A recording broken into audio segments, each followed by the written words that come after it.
always go slow. Yeah.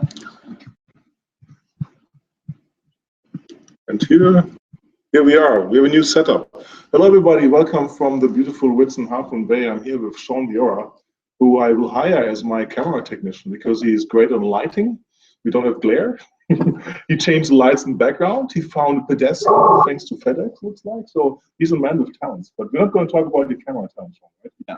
Tell us a little bit of your enterprise. Thanks, Holger. So I'm the CIO and the CISO at Creative Solutions in Healthcare. It's a very large, the largest independently owned and operator of skilled nursing facilities in the state of Texas. So we own nursing homes. We operate nursing homes. We have thousands of residents in our nursing homes. We have everything's big in Texas. Everything's big in Texas. And nursing homes too. This company has grown kind of on this fantastic trajectory based on passionate care for its residents. And we've got great nutrition programs, great rehab programs. It's kind of a very special company. Excellent. Yeah. And what was the challenge when you started?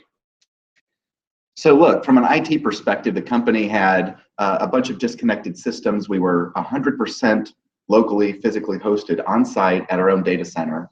And the company had internet outages and needed improvements in security. So we immediately performed an assessment, a gap analysis, and we jumped on the most important thing, which was to get the infrastructure into a hosted environment that was secure and stable.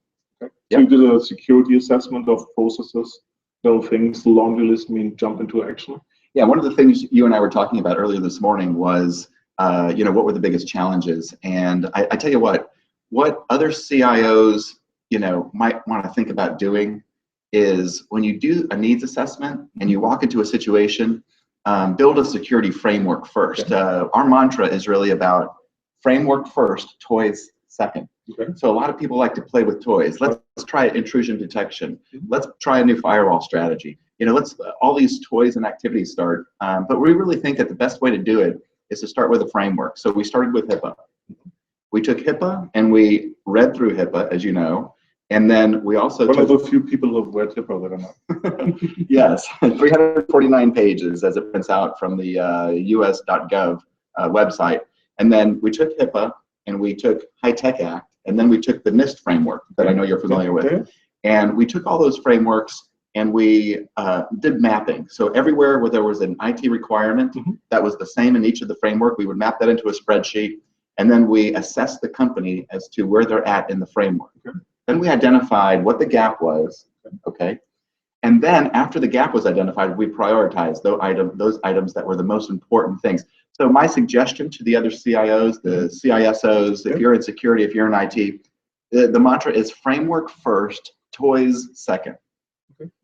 I like that. So being security minded in general, right? They all want to be safe and well at home in a few hours when you travel home for you. But security first is always a good mantra. But let me ask you first. Yeah. You're in healthcare. Yeah. We are regulated by Hipaa. Yes. Many people say, I've heard it so many times, I can't go do things, know to things, move to the cloud, anything because of Hipaa. Right. Do you find anything in the Hipaa Act which represents you? Holger, what we did when we read Hipaa is we took very close attention to, is there anything in Hipaa or anything in high-tech that would prevent any healthcare company from moving their infrastructure to the cloud? Right.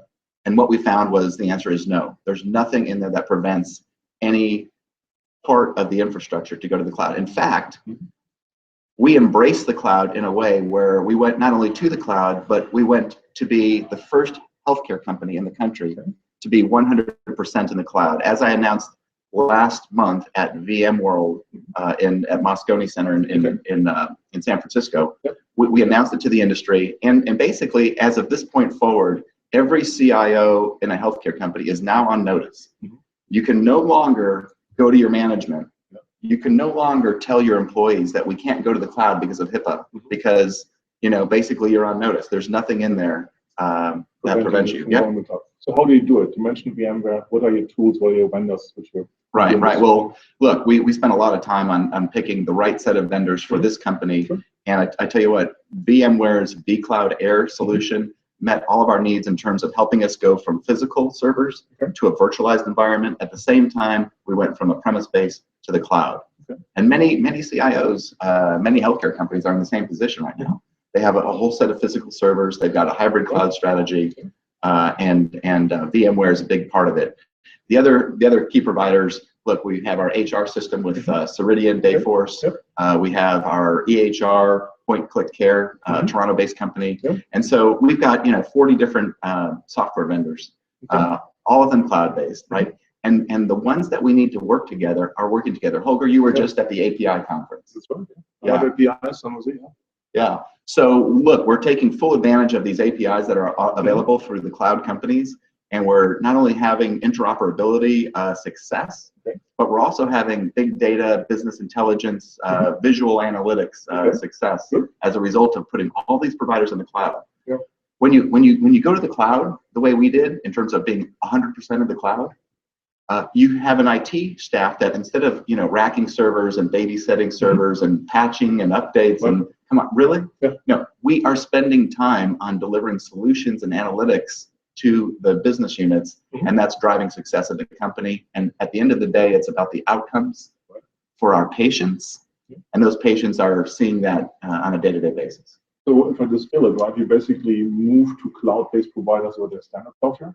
You mentioned Ceridian, you mentioned Point to Click. Yeah, Point Click Care. Click Care. So that's one rule, and the other one is then move your existing things, which probably are running on VMware anyway, to vCloud Air. Is that the two-step or the steps to success? Yeah, those are the two steps of success, and of course, everything begins with the framework first. We spent the first couple of months just building out our roadmap, and I have to tell you, when I go to these conferences, like the one we're at, the Connected Constellation Enterprise here in Half Moon Bay, this conference is very unusual because there are so many forward, innovative thinkers here. But at many other conferences, I see people jumping into, and we call it playing with toys. I mean, it's like, we're adults now, and these IT guys just want to build these erector sets. They want to build, take out their Tonka trucks and all that stuff. But I tell you what, just take a few minutes, plan it out, do your framework, and that the other advantage there. You do it all yourself? Do you get someone from the outside doing that? We do. We're not aware of anyone else doing that kind of level of diligence in terms of doing these roadmaps and the crosswalks.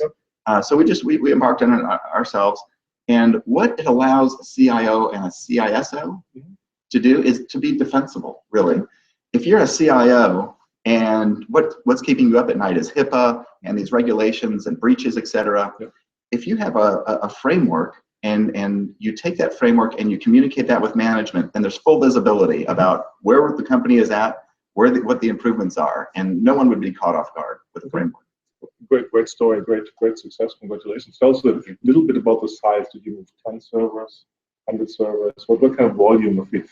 Somebody listening to us saying, oh, but Texas, big healthcare provider, no question.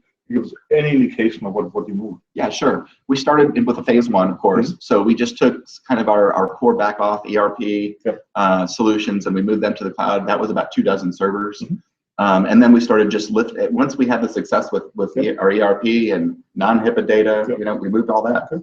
I tell you, vCloud Air, that team, that implementation team, they embraced us, they helped us, they held our hands. We didn't have a whole lot of virtualization. We had some experience on board, but those guys just helped us virtualize and lift all of our volumes and instances. So you even had to virtualize loads before you could move them. So you had lots of heavy lifting to do before you could even go. But many enterprises are running some kind of virtualization already, but just let it that. Yeah, we had a lot of, that's a very good point. There's a lot of healthcare companies that have, standalone servers. And we virtualized all those at the same time we went to the cloud. And then after we were done with that, we just moved, we just lifted everything up. We saw no reason, there's nothing in Hipaa, there's nothing in high tech that prevents it. In fact, when I hear people say at conferences, not me, not me, but other people will say they're not going to the cloud because of Hipaa. What that reminds me of, Holger, is you're from Europe, right? That's right. I remember, when I was in 7th grade, I remember hearing stories about, in the medieval ages, people would not go into the forest at night because there were fire-breathing dragons. Yeah, and witches and witches. Other bad things. Yeah, other bad things. Well, rebels. Yeah.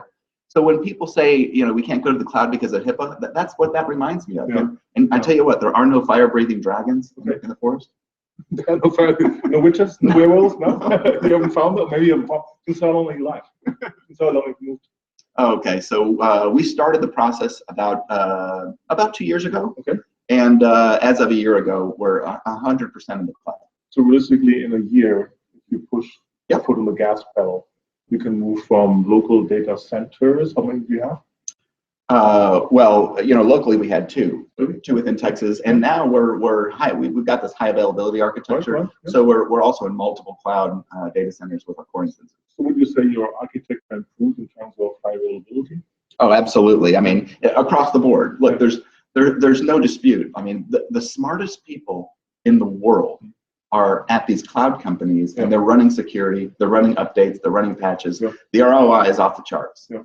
So would you agree with the CIO recently said at the Amazon re:Invent conference that Amazon's data centers are safer than his banking data centers? Would you say the same thing for your solution, that probably a cloud provider can run them safer than you? There's a lot of smart people out there kind of saying those kind of things and I'm totally on board with it. It's what we've been promoting. And it's really, there hasn't been anyone who has brought an argument really that is against that. That's fact-based. You can talk about fire-breathing dragons, or you can talk about facts.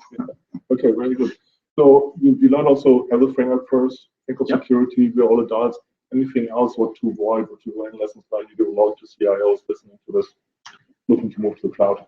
Yeah, it can be, for the staff. I tell you what, if you're a leader and you're in IT and you've got guys who earn their living from patching and updates and servers and you've got great guys who are you have to look at the cultural impact. And that was one of the things that we were very cognizant of is what are these guys going to be doing if they're not wrapping servers? So there's a bit of a cultural shift. Be aware, be sensitive, fully communicate to the team, and provide a kind of a career path roadmap beyond just stacking and racking and managing servers.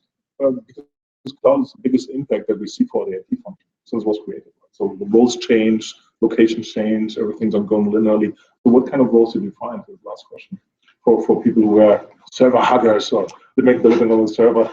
Well, one of the things about Constellation and this conference that we're at, we're hearing. He's not being paid for mentioning this all the time. Okay, I just want to make very clear, right? So. Well, it's easy to say the truth, right? Yeah, no, it's truthful. Say it. I just have to disclaimer. So one of the things about this conference that we're at, the conference that you and Ray are putting on, I tell you what, we're talking about a lot of HR strategy and motivation and employee engagement. IT guys are wired, kind of in a unique way. We've got a lot of gamers. We've got guys who, have built their career around, and their pride. So I tell you what, these kind of roadmaps that allow you to kind of maintain that technical acumen. So what we did was we mapped out, where do you want to go now? The company's making this change. We want you to be with us. We see you as valuable. And what are the training classes? Where do you want to go? So we offered everybody across the board, sign you up for training. We're going to pay for it. Let's look at these kind of new career paths. And without exception, everybody embraced it. It was kind of nice. It was very, I'm going to say touching from an IT perspective. If you can even combine touching with, IT, it was very moving from that perspective.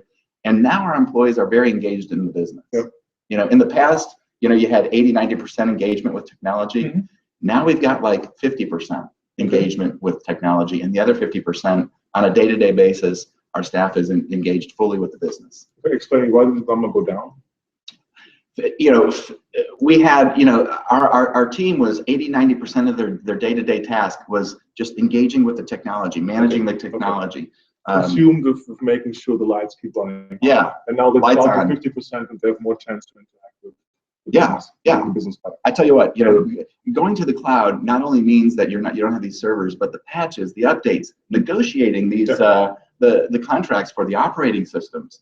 All of that is in one flat bundled service. Are you kidding? It was a game changer for creative solutions in healthcare in Texas, and I think it's a game changer for the industry. Super game changer. So, Shawn, thank you very much. Yeah. Interesting story. In 12 months, from 2 data centers to 0 servers inside. Right. Congratulations. Very impressive. Thanks for having the time.